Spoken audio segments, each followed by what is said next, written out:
ان اللہ وملائکتہ یصلون علی النبی یا ایھا الذین آمنوا صلوا علیہ وسلموا تسلیما اللهم صل وسلم علی سیدنا محمد وآلہ وصحبہ وبارک وسلم صلاۃ وسلاما علیک یا رسول اللہ نحمدہ ونصلی ونسلم علی رسولہ الکریم اما بعد اعوذ باللہ من الشیطان الرجیم بسم اللہ الرحمن الرحیم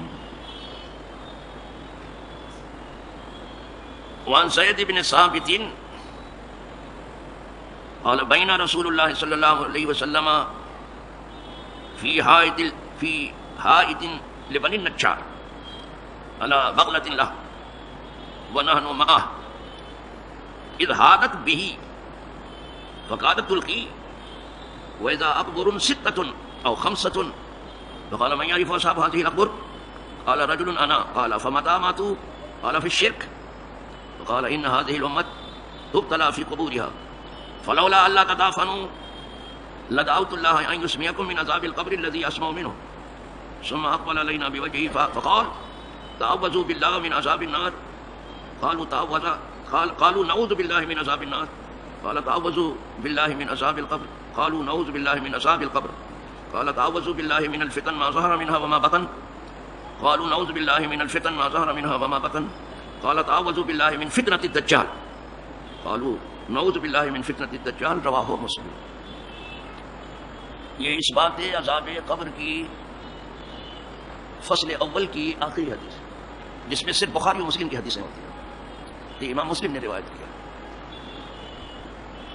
اور حدیث پاک کے راوی زید ابن ثابت بڑے فقیہ صاحب،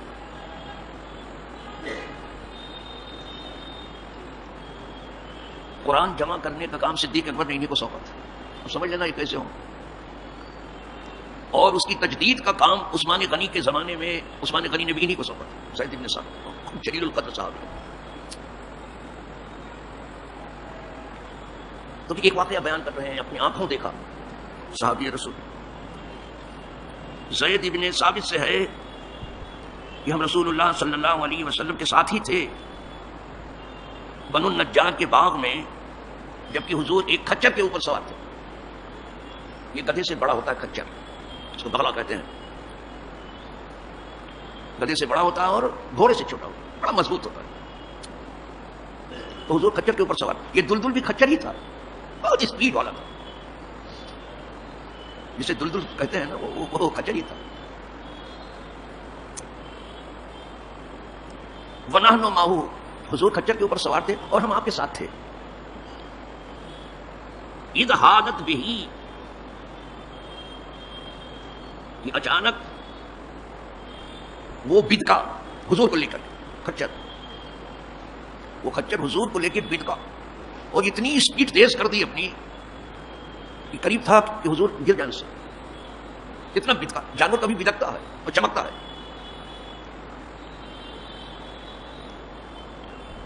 اسی لیے لکھا ہے فقادت تلقی، قریب تھا کہ وہ حضور کو گرا دے کچر اپنے اوپر. اتنا چمکا، اتنی اسپیڈ لے لے اس نے اچانک.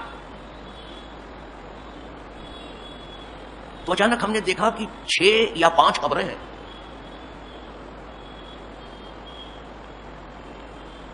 وَإِذَا أَقْبُرٌ سِتَّةٌ أَوْ خَمْسَةٌ، اچانک ہماری نظر پڑی کہ 5-6 قبریں ہیں. کوئی قبر کے پاس بیٹھا تھا، یعنی قبر میں عذاب ہو رہا تھا تگڑا. وہ چمک گیا. صرف جن اور انسان نہیں دیکھ پاتا بلکہ ہر چیز دیکھتی وہ عذاب قبر. اس نے جب دیکھا تو ایسا چمکا، ایسا بھاگا ہے، وہ لگتا تھا حضور گرا دے گا. قبر میں عذاب ہو رہا تھا. یہ آدمی بڑا ہوشیار بنتا ہے، اس کو پتہ نہیں کہ قبر میں کیا ہو رہا ہے. بڑا دیدہ ہوا بنا ہے. جانوروں کو پتا ہے، اس کو پتہ نہیں. اور یہ بہت حالات کا محسوس کرنے والا بنا ہے. یہ کتے کو ساتھ میں کیوں رکھتے ہیں؟ یہ کتا پتہ لگا کہ چور کون ہے، وہ سن کے بتاتا کہ یہ چور ہے. ہاں، جس کو سمجھ دی ہے اللہ نے وہ سمجھتے ہیں. پھر تو پھر انسان کا کوئی مقابلہ نہیں، نہ اس کی آنکھ کا، نہ اس کی کان کا، نہ اس کی قوت شامہ کا. وہ تو قافلہ ابھی مصر میں ہے اور یہیں سے پیرانے یوسف کی خوشبو محسوس کریں. یہ اللہ والوں کی شان. لیکن عام لوگ جو ادھر ادھر کی باتیں کرتے ہیں کچھ سکھانے کی نہیں ہے. تو 5 یا 6 قبریں تھیں. دیکھا انہوں. فقال من يعرف اصحاب هذه الاقبر، تو حضور نے فرمایا کہ ان قبر والوں کو کون پہچانتا ہے؟ یہ 5-6 قبریں جو ہمارے سامنے ہیں ان کو کون پہچانتا ہے؟ یہ قبر کی جمع ہے ابو، یہ 5-6 قبروں کو کون پہچانتا ہے بتاؤ؟ قال رجل انا، ایک آدمی نے کہا میں پہچانتا ہوں، ان قبر والوں کو میں پہچانتا ہوں.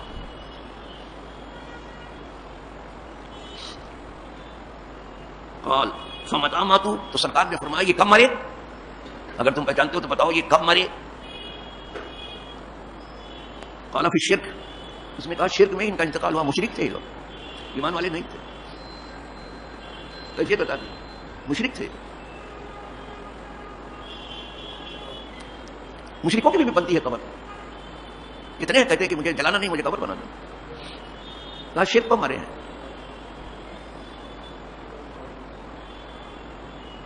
فقال، تب حضور نے فرمایا ان هذه الامه تبتلى في قبورها، بے شک یہ امت آزمائی جائے گی قبر.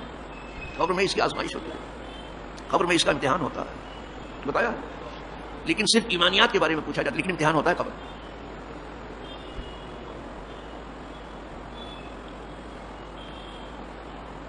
فلولا ان لا تدافنوا، بس اگر مجھے یہ خیال نہ ہوتا کہ تم دفن کرنا چھوڑ دو گے،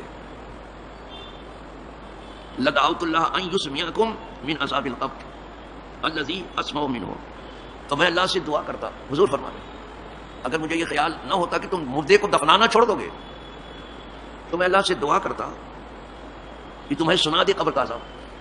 ذرا سا سن لو کہ کیسا عذاب ہے، کیسی دھلائی ہوتی ہے. اللہ اس دھلائی سے بچائے. کپڑا بھی اتنا پیٹ پیٹ کے نہیں دھویا گیا ہے، اور سب کے سامنے یہ قبر ہے. حشر اگر دور ہے کسی کے خیال میں تو ٹھیک ہے، قبر تو بالکل قریب ہے. روز قبر سامنے آ رہی ہے، دنیا پیچھے جا رہی ہے. ہم روز قبر سے قریب ہو رہے ہیں. جو صحت مند ہے وہ بھی نہیں رہے گا، جو بیمار ہے وہ بھی نہیں رہے گا. کہا میں دعا کرتا کہ اللہ تمہیں سنا دے قبر کے عذاب کو، لیکن تم سن لو گے تو پھر مردے کو دفنانا چھوڑ دو. کہا وہ عذاب قبر جس کو میں سن رہا ہوں. حضور نے کہا جس کو میں سن رہا ہوں اگر تمہیں سنا دیتا تو تم اپنے مردے کو دفنانا چھوڑ. اب پتہ چلا عذاب قبر پر تو ہے یہ باب ہی باندھا گیا اس بات کو عذاب قبر.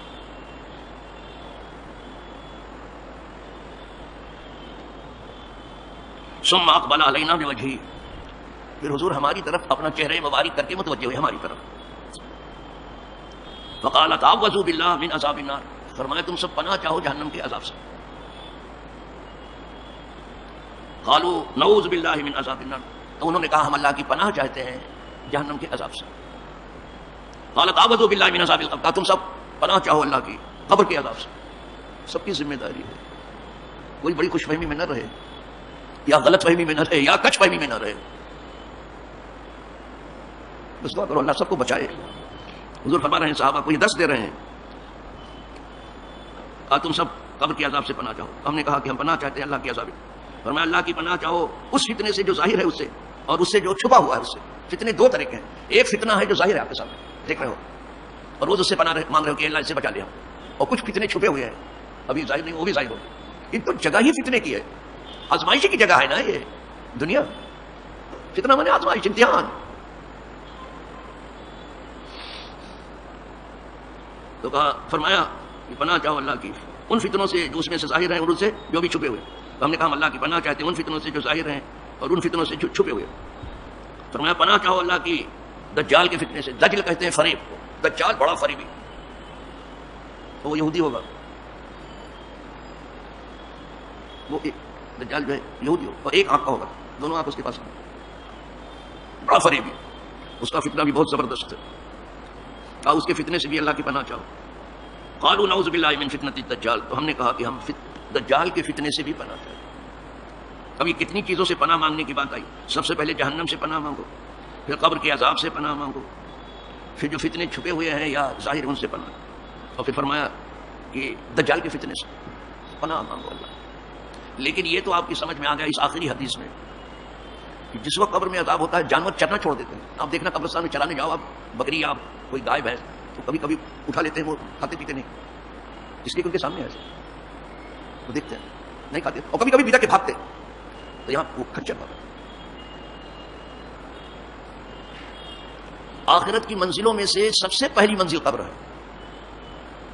جو اس پہلی منزل میں کامیاب ہو گیا تو آنے والی منزلیں اور آسان ہیں، اور جو یہیں فیل ہو گیا پہلی منزل میں، آنے والی منزلیں اور دشوار. اسی لیے عثمان غنی رضی اللہ تعالیٰ اللہ بہت سی رحمت کرے صحابہ پر، خوب خوب نزول رحمت ہو ان پہ. جتنا آپ قبر کے اوپر روتے تھے کہیں نہیں روتے تھے اس وقت. تو کسی نے پوچھا کہ آپ تلاوت کرتے ہیں جب بھی روتے ہیں؟ وہ لوگ سب روتے روتے تلاوت کرتے اور ہم لوگ جو کرتے تھے اب دیکھ لینا کیسے کرتے. 7 قرآن 8 قرآن ختم کرنا ہے تو تب رونے کو کہاں فرصت؟ کیا چل رہا ہے دیکھتے رہو آنکھ سے بس. اب اس وقت بھی آپ روتے ہیں، کبھی کچھ تکلیف آئی اس وقت بھی آپ کے آنسو گرے، لیکن جتنا آپ قبر پر روتے کہیں نہیں روتے. پوچھا لوگوں نے حضرت عثمان غنی، آپ جتنا کسی قبر کے اوپر روتے اتنا تو کہیں نہیں روتے. انہوں نے کہا سچ کہہ رہے ہیں. تو انہوں نے یہی کہا تھا جو آپ کو میں نے بتایا کہ قبر آخرت کی منزلوں میں سے پہلی منزل ہے. جو اس میں کامیاب ہو گیا بعد میں آنے والی منازل اور آسان ہے، اور جو اس میں فیل ہو گیا بعد میں آنے والی منزلیں اور دشوار ہیں. اس لیے روتے کہ اللہ قبر کے عذاب سے بچا لے. الحمدللہ رب العالمین. انہی الفاظ پر یہ پہلی فصل ختم ہو رہی ہے. تو یہ جو آیا ہے تو کبھی کبھی اپنی دعا میں یہ سب ان چیزوں سے آپ پناہ مانگیے. رسم نہ ادا کیجیے، محض دعا کی رسم نہیں چاہیے، صحیح معنوں میں آپ پناہ چاہیے. دل سے دعا مانگیے. اور جو آدمی دل سے دعا مانگتا ہے، رو دھو کے دعا مانگتا ہے، اللہ قبول کر لیتا ہے. بھیگی پلکوں کے ساتھ دعا مانگو، کانپتے ہونٹوں کے ساتھ دعا کرو، لرزتے اور تھرتھراتے دعا کرو، خشوع و خضوع کے ساتھ دعا کرو، ٹوٹے ہوئے دل کے ساتھ دعا کرو، سنی جاتی ہے الحمدللہ. تو ان چیزوں سے بھی پناہ مانگو. بہت جلدی بھاگنے کی کوشش مت کرو. کچھ لوگ جلدی سے بھاگنے کی کوشش، السلام علیکم رحمۃ اللہ، السلام علیکم، جیسے ہوا اٹھ کے بھاگ گئے. یہ حکم نہیں ہے. ہاں کوئی ایسا کام ہو جلدی والا تو چلے گئے جاؤ کبھی اگر ایسا ہو، لیکن ایک عادت بنا لو آپ بھاگنے والی کی، فرار کی. جیسے اشرف غنی بھاگے ہیں تو وہ غلط ہے، وہ عادت مت بناؤ. مجھے معلوم نہیں ہے کہ دنیا میں مسجد سے اچھی بھی کوئی جگہ ہے، مجھے نہیں معلوم. پھر اچھی جگہ سے بھاگنے کا کیا مطلب اگر یہ اچھی ہے تو؟ اور مجھے نہیں معلوم کہ بازار سے بری جگہ بھی کوئی ہے وہاں جمے بیٹھے رہتے ہو. وہاں جو گیا وہ دیکھو. یہاں اللہ والوں کا حال ہے ادھر گئے ادھر سے نکل گئے پتہ بھی نہیں چلا، اپنا کام کیا بازار میں چلا. اسے تھوڑا سمجھ بوجھ کر کے دین کو آپ اختیار کرو. اللہ کی صلاح سے بالغ نظری میں اضافہ کرے. وآخر دعوانا الحمدللہ. صلاۃ و سلام پڑھ لیجیے. فصل